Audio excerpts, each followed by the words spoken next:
My name's John Williams from Atlas Pain Relief Centre in the UK. I have a website called www.sacroiliacjointpain.co.uk. I want to talk to you today about sacroiliac joint pain and sacroiliac joint dysfunction. Sacroiliac joint dysfunction is a generic term like back pain, that's saying that the sacroiliac joint is not working correctly. In most cases, the people in my clinic who visit to the UK and visit me, we examine them and the sacroiliac joint is working perfectly well. So there's nothing wrong with the sacroiliac joint in its function, but it's giving pain. That's really common. Probably about 80% of the people I see have got no dysfunction whatsoever, but have sacroiliac joint pain. So what we're looking to try and establish is actually what is causing the pain. A term I tend to use is a thing called what are the tissue causing symptoms? What things are actually causing the pain? Is it a bone? Is it a ligament? Is it a nerve pain? Is it a cartilage pain? Is it a muscle pain?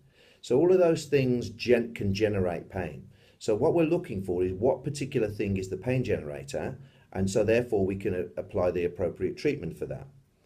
Many people come into the clinic who have been either diagnosed by others or self-diagnosed and say, I've got sacroiliac joint pain, or I've got sacroiliac joint problem, or I've got sacroiliac joint dysfunction. My job is to establish, first of all, whether they have an SIJ problem or whether or not it's something else. The biggest mistakes people tend to make is mixing sacroiliac joint problems up with lumbar spine problems and hip problems. Both of those two things are very commonly mixed up with the sacroiliac joint issue.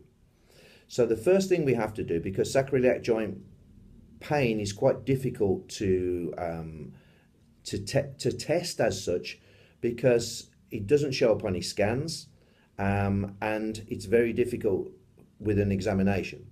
So unless you're really au fait with the sacroiliac joint, that is. So one of the things that you can do to make things simpler is to actually rule out the other things. So therefore, that's the only thing that's left. So if you look at the lumbar spine as one of the main causes of pelvic pain and low back pain, you need probably to establish whether the lumbar spine is giving the problem or not. The lumbar spine would normally be eliminated by an MRI scan. So if you have an MRI scan, not an X-ray, an MRI scan, because it shows all the soft tissues also. So you want to be able to have an MRI scan on your lumbar spine, and remember, when you interpret the results of an MRI scan, don't forget, you generally are lying on your back when you have the scan done, so the picture will change when you stand up. So in other words, if you have on your lumbar spine, it says, oh, some small disc bulges that are abutting the nerve roots and causing no nerve root irritation, the picture will probably change when you stand up. Imagine the disc as a jam donut, and you've got the jam donut and you're not treading on it. And then all of a sudden you put your weight on it and you tread on the jam donut, that jam is going to start to move, and likely towards wherever the disc bulge is. So that disc bulge will become a worse disc bulge and press on your nerve. So an MRI scan has to be interpreted correctly instead of just being taken for what it is. Okay, you understand that? Procedure when you come into a clinic should be that you are given a thorough case history, asking all the questions about when it started, what the pain's like, any other medical conditions that they might need to take into consideration. So a thorough case history is done. Professionals should be able to do this quite adequately. Okay. After that, when you've got those things, anything extra like radiology reports, blood tests can be thrown into the mix, and they all build a picture.